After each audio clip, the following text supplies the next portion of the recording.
निवासियों को बहुत बहुत शुभकामनाएं देता हूं। माननीय प्रधानमंत्री जी की प्रेरणा से 2014 में हमारे योग की पुरानी परंपरा को अंतर्राष्ट्रीय मान्यता मिली थी और अंतर्राष्ट्रीय योग दिवस मनाया जा रहा है। आप देख सकते हैं कि न सिर्फ भारत में, न सिर्फ उत्तर प्रदेश में, बल्कि पूरी दुनिया में विदेशी लोग भी योग के प्रति आकर्षित हुए हैं और आज के दिन और अन्य दिनों में भी अनेक जगहों पर विश्व के अनेक कोनों में जहां भारतीय बसे हुए हैं, वहां भी जहां भारतीय नहीं है, विदेशी लोग भी इस विधा का हमेशा उसका उपयोग कर रहे हैं। आज के बहुत सारे कार्यक्रम विदेशों में भी होते हैं। हमारे देश के अनेक जगहों पे, अनेक दुर्गम स्थानों पर, जैसा माननीय प्रधानमंत्री जी ने कहा कि एवरेस्ट की चोटी तक पर और समुद्र की में रहने वाली जहाजों पर भी योग का अभ्यास हो रहा है। आज जौनपुर में यहाँ आप देख सकते हैं कि हमारे भारतीय जनता पार्टी के जिलाध्यक्ष हमारे पुष्पराज सिंह जी, हमारी वरिष्ठ सांसद माननीय बहन जी और हमारे माननीय कृपाशंकर सिंह जी, तमाम जिलाधिकारी, पुलिस अधीक्षक, हमारे मुख्य विकास अधिकारी माननीय सीमा द्विवेदी जी सहित सभी लोग, हम लोगों की उपस्थिति में हजारों लोगों ने आज यहाँ योगाभ्यास किया और बहुत ही विलक्षण दृश्य, जहाँ हजारों लोग एक साथ करते हैं, वहाँ की ऊर्जा हमेशा सकारात्मक बनती है।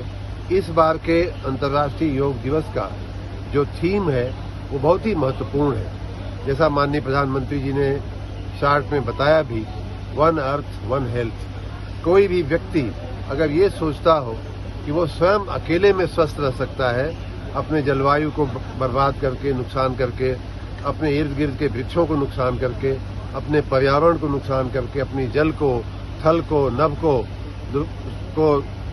प्रदूषित करके अगर वो स्वस्थ रह सकता है तो ये उसकी भूल है। हम तभी स्वस्थ रह सकते हैं जब पूरी सृष्टि, जब पूरी पृथ्वी स्वस्थ रहे। तो ये हमारा इस बार का जो अंतर्राष्ट्रीय योग दिवस का जो थीम है वो बहुत ही महत्वपूर्ण है, वन अर्थ वन हेल्थ।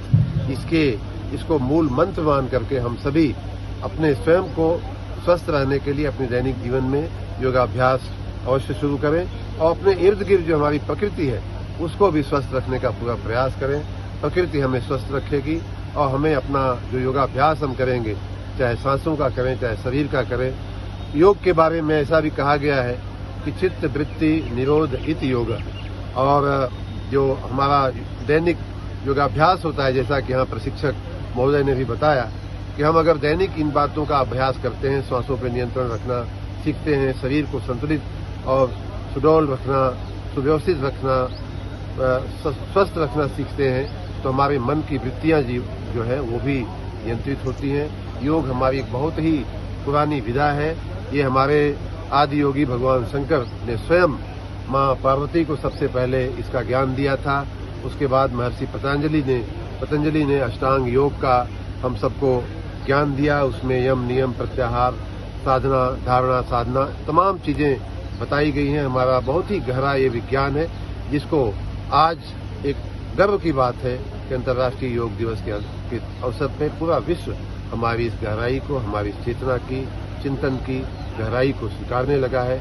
मैं माननीय प्रधानमंत्री जी को देश को दिए गए इस उपहार के लिए और विश्व को और मानवता को दिए गए इस उपहार के लिए मैं जहां एक तरफ आदि योगी भगवान शंकर को नमन करूंगा, महर्षि पतंजलि को नमन करूंगा, वहीं वर्तमान युग के हमारे महर्षि पतंजलि, हमारे माननीय नरेंद्र मोदी जी को भी मैं नमन करता हूं। आप सबको भी पुनः बधाई देता हूं।